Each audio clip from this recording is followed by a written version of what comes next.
Hey, it's Jay, and welcome back to MCU Reviewed, issue number 7. This time we're going to be taking a look at the 4th episode of The Falcon and the Winter Soldier. And, this is an intense one, guys. Keep in mind, this is going to be a very spoiler-filled episode. I usually don't warn people about that, but due to the events of this episode, I really don't think you should watch this until you've seen the episode, because this is something that can't be spoiled for you. There's some intense stuff happening in this episode. So let's get started.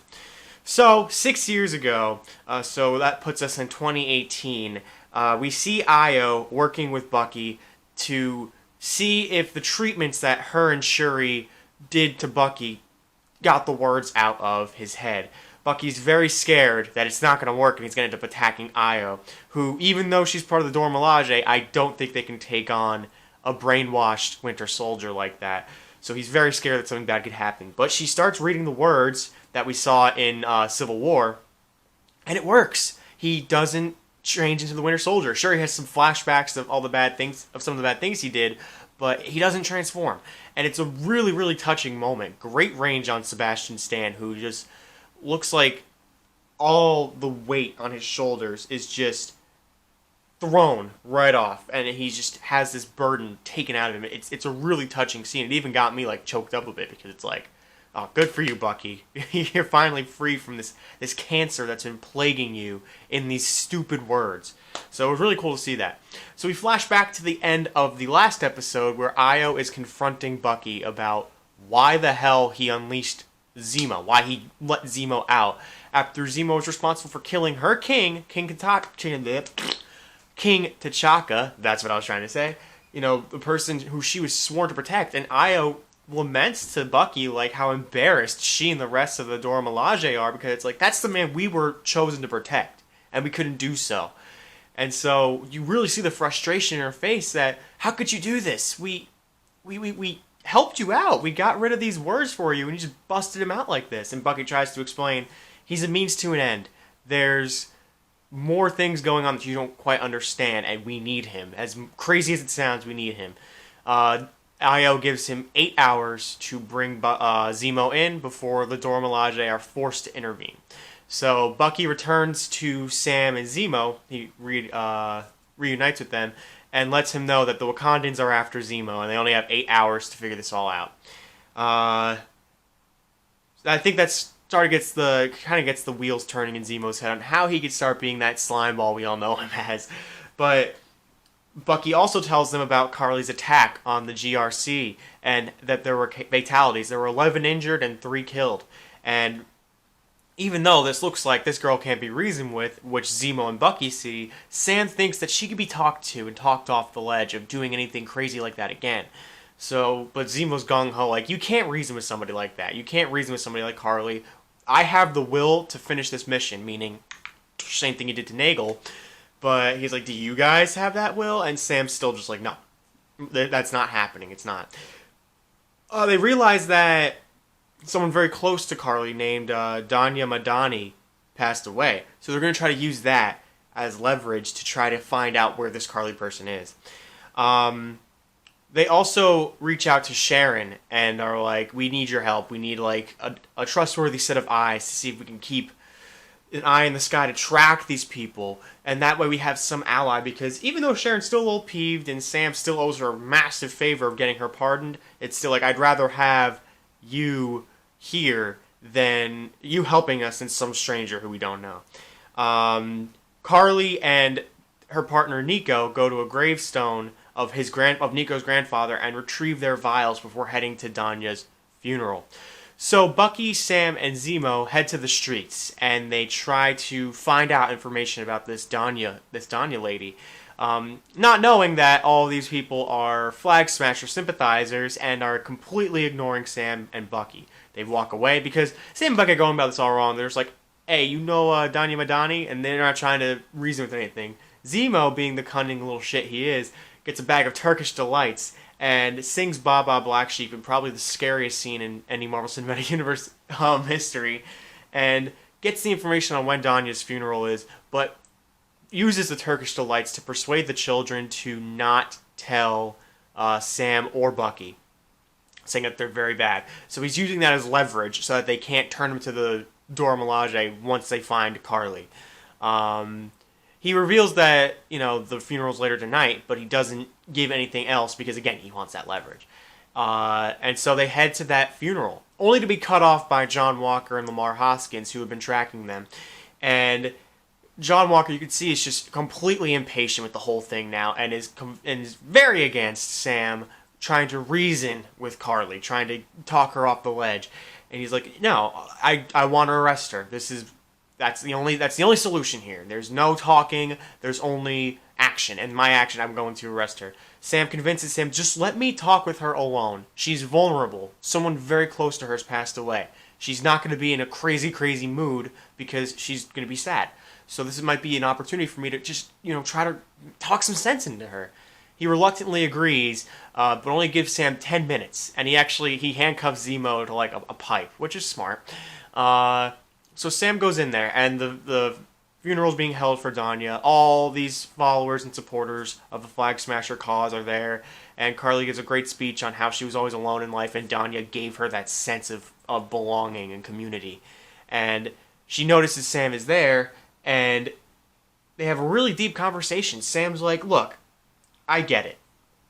The GRC aren't handling things as properly as they said they were going to, and you're angry by that. I understand, but the way you're going about it is all wrong. You can't just go blowing buildings up and killing innocent people. I support your cause, but I can't get behind the way you're doing it.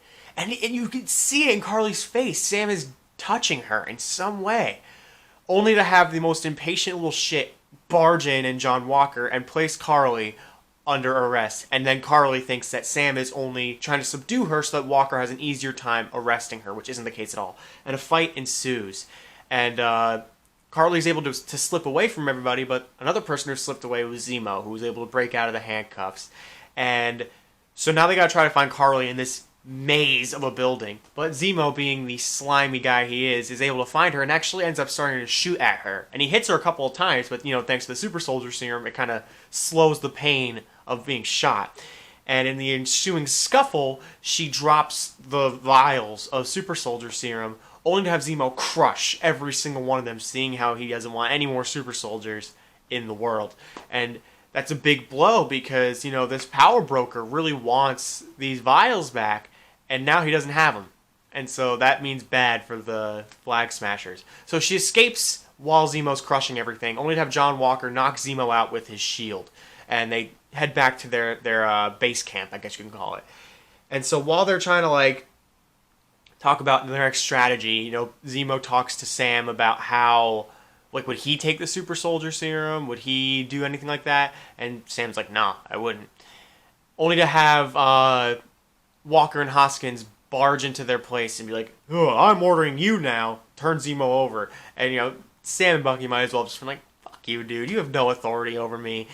And the 8 hours are up, and the Dora Milaje also burst into the apartment. I'm just going to call it the apartment from now on. They burst into the apartment, and oh my god, in such a disrespectful way, Walker's trying to make buddy-buddy with the Dora Milaje, and even Sam's like, whoa, fight Bucky before you take on these guys.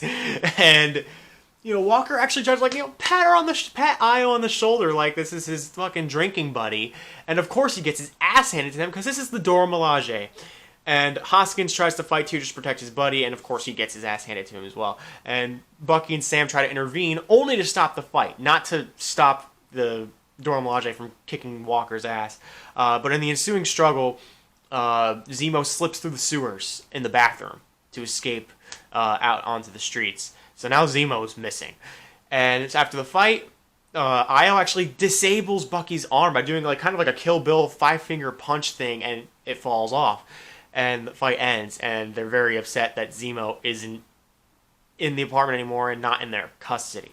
So now you got the Dora Milaje pissed at you, and that's not very good.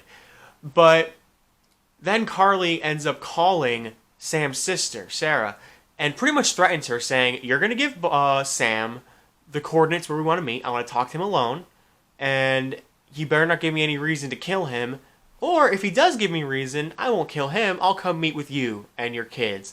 Which that has to be one of the scariest phone calls any mother can get, of some lunatic being like, if my demands aren't met, I mean, it would be a shame if something were to happen to your kids, you know? So Carly's off the deep end now. She is completely, utterly insane, which we knew that, but now that's just confirmed because it's like she's threatening children now. And of course, this infuriates Sam. At the same time, Walker and Hoskins are kind of just talking about what the power would bring if someone were to take that super soldier serum, because unbeknownst to Hoskins and everybody else, when Zemo crushed all those vials, one was left untouched, and Walker pocketed it. So they talked about the glory of what would come with that super soldier serum, because Walker's kind of defeated at the fact that he just got his ass kicked by people who aren't even super soldiers. And so, yeah, he's kind of crushed by that. So Sam finally meets with Carly and is like, that wasn't cool. You do not threaten my sister, and do not especially threaten my nephews. And as they're talking, Sharon has eyes in the sky on Walker at the request of Sam and is like, I think they found a Flag Smasher facility. And before they have a chance to talk about anything, a big chase scene ensues. Carly's chasing after Bucky and Sam to try to get to the Flag Smashers. And Sam and Bucky are trying to stop Walker from infiltrating said facility. And as Walker and Hoskins enter, they get separated, and Hoskins gets kidnapped and tied up, because that's the whole plan of the Flag Smashers. They're like, separate them and kill Captain America. Because now they're fighting two wars. The Power Broker threatened to kill them all because the vials still haven't been recovered, and now they're fighting Bucky, Sam, and Captain America, John Walker. And so they get to the flag facility, and you can see that John Walker has taken that serum because he's exhibiting some strength that isn't, utilized by normal people. And you can see him coming slightly unstable. Hoskins is able to break free, and Sam and Bucky join the fight as well. And in an ensuing fight, Hoskins takes on Carly to try to stop her from taking John out, and she punches him so hard it caves in his chest, it crashes onto a pillar, and he dies.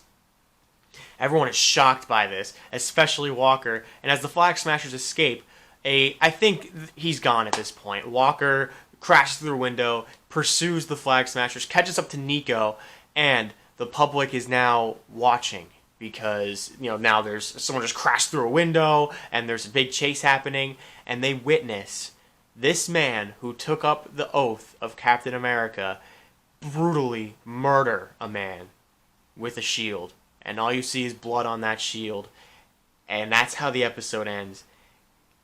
Wow, this episode, I haven't seen violence like this in the Marvel Cinematic Universe before. I mean, I know Iron Man 3 had a lot of death in it, with a lot of just blatant shooting in the head and everything like that, but this is next level. This is, approaching Daredevil territories. And I know it's not as gory as, say, Daredevil, but just seeing blood on that shield, I was watching it with some friends, and we were, theorizing stuff, because I was like, oh, great, nice image for Captain America to have, beating a man senseless. And as we saw that blood on the shield, we all just stopped talking. And our mouths were hanging open. And I watched it a second time, and it didn't get any easier. To see a man go that crazy, and that power hungry, that he'd take this serum, and then use that symbol to just brutalize somebody. It's tough. It's a tough last 10 minutes to watch. It really is. And Hoskins' death was shocking as hell too. I didn't expect it at all. And man, this episode is dark. It was really, really dark. But I need to see what the aftermath of this is, because now everybody looks bad, right? You have Walker, who looks bad for obvious reasons, and now Sam and Bucky look bad because Bucky released Zemo from prison, a known terrorist, and Sam gave up the shield to be put in the hands of this guy. I know Sam didn't pick Walker, but if he didn't give it up in the first place, this never would have happened. And because if Sam had it, he wouldn't have gone to that extreme, or even Bucky. They wouldn't have gone to that extreme. So now everybody has this on their phone. I cannot wait to see what the aftermath of this is, because I cannot be good. I hope Hoskins gets arrested, because not Hoskins, Walker. I'm sorry, because that was some brutal shit. I gotta say. So if you are I'm just warning you all now. It's rough. It's very rough. I know that you shouldn't be watching it if you haven't seen it, but if you have no interest in watching the show and don't care about spoilers, and then you see this review and you want to watch it, just letting you know it's pretty heavy. But let's talk about some other stuff that I liked about the episode. I love the Dora Milaje's inclusion here because it makes sense that they'd be involved, seeing as Zemo did kill their king, and I also like how they gave Io a little bit more of a role, because all she did in Civil War was just tell Black Widow, move or you will be moved, which, look, I know you're part of the Dora Milaje, but you're talking to the Black Widow. But, yeah, it was great that they gave her a little bit more of a character, rather than just that side joke with, T'Challa being like, as entertaining as that would be, we have other things to do. So it's like, they gave her more of a purpose, and I like how they had her directly involved with Bucky's recovery of the Winter Soldier. I thought that was really neat. It would have been cool to see Letitia Wright return as Shuri for this episode too, seeing as she was a main factor in that as well, but hey, I'll take what I can get. But just the utter disrespect of Walker, patting these girls on the shoulder, these warriors on the shoulder, like again, they're drinking buddies, or they go way back. It's just, I don't know what he was thinking.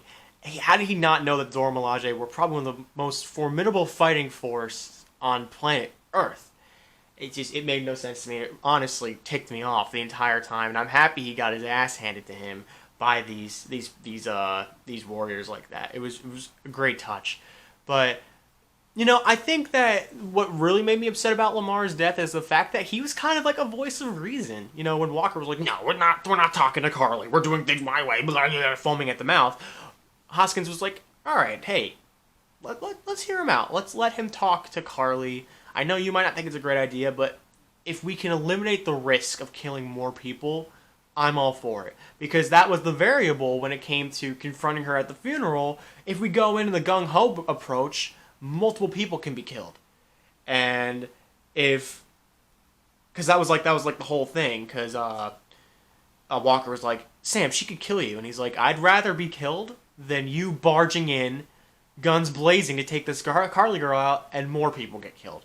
So that was like kind of the math. And Hoskins saw that and was like, yeah, I mean, I see it. I see that too. So let's hear this out. Let's play this out.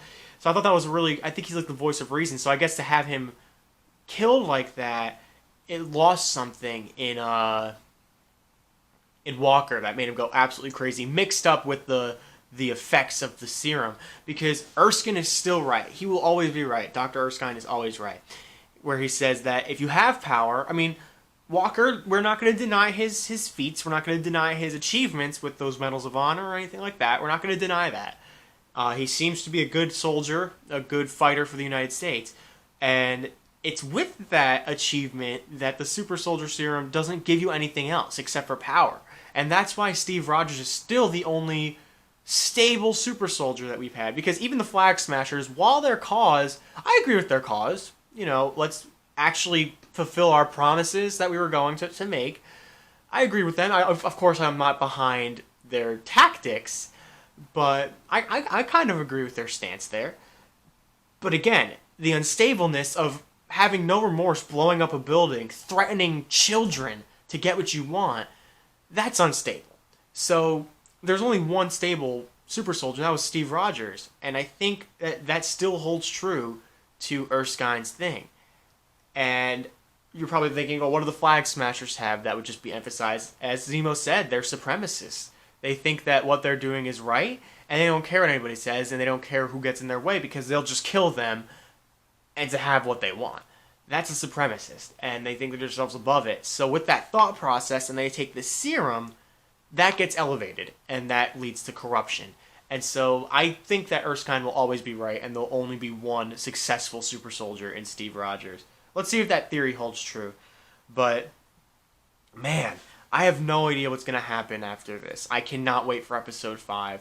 I'm hoping to see some end credit scenes too, because that's kind of what happened with WandaVision. The last few episodes had end credit scenes, and we only have 2 episodes left in this season if it gets rebooted for season 2. But I'm excited to see I'm excited and nervous, actually, to see what the fallout of all this is. I mean, we've seen the footage in the trailers of Sam and Bucky throwing the shield around. Maybe, the shield gets taken away from Walker and, given back to Sam and Bucky. I have no idea, but I don't even want to speculate right now because that episode was very, very heavy. And again, this episode show, I mean, isn't really giving me much in terms of outer MCU. I can't really, because with WandaVision, there was clear direction where it was going. It ties into like two other movies and Loki, which are all, I mean, Spider-Man, Loki, WandaVision are all tying into Doctor Strange. This isn't really tied to anything, and it's very intriguing to see where this is going to go going forward. But I'm super excited to see. Oh, and by the way, they released the Zemo cut, aka a longer scene of Zemo dancing. And I've seen like the memes of people just being like, it took them 4 years to release the Snyder cut. It took Marvel 6 days to release the Zemo cut. It's on Marvel Entertainment's YouTube channel. Definitely check it out. It's just hilarious that they were able to fulfill that promise. But I'm happy. I'm actually kind of happy Zemo got back to his like slimier self, where he deceits and betrays and kind of slides into the shadows like that, because that's the Zemo we know. And he's dangerous. Whether or not he has super soldier serum, he is a dangerous, dangerous man because he's got the psychology of it. And it was great to see him back. Him singing Baba Black Sheep was horrifying. It kind of reminded me of that Age of Ultron trailer where they have that little girl singing There Are No Strings on Me. And because like it's such an innocent song with like such a scary force like Ultron, it kind of reminded me of that. But I think even worse, because Zemo is scary in a way that Ultron isn't, in terms of the fact that he's just a guy and he's able to pull off all this horrifyingly brutal shit. So I think him singing Baba Black Sheep while approaching a group of kids was just like, oh god, this is nightmare fuel, man. This is nightmare fuel. But there were a lot of great ticks in this episode too. The action sequences were great. It was great seeing Zemo's interactions with the Dora Milaje, but not Zemo, Bucky. I'm sorry, and just seeing Io disable that arm was badass. And yeah, that's all I have to say. Stay tuned for episode 5 because that's going to be crazy. In my opinion, I think these last 2 episodes are probably going to be some of the craziest stuff ever because we still don't know who the power broker is either. So we have to deal with the fallout of Captain America, because I'm assuming there's going to be a fallout, and who this power broker guy is. I want to know because this guy seems like a powerful force. He's threatening to brutalize these people because they don't have the serums he wants. And that's kind of intimidating. But that's all I got to say about this episode. Let me know what you guys thought because, man, that was violent. But make sure you guys stay tuned this week where Star Wars Chronicle will finally pick back up with, we're still on the Clone Wars. We're going to be there for a while, but it's back. And I will be filming that later this week. And yeah, with more content, more movies that are coming out soon.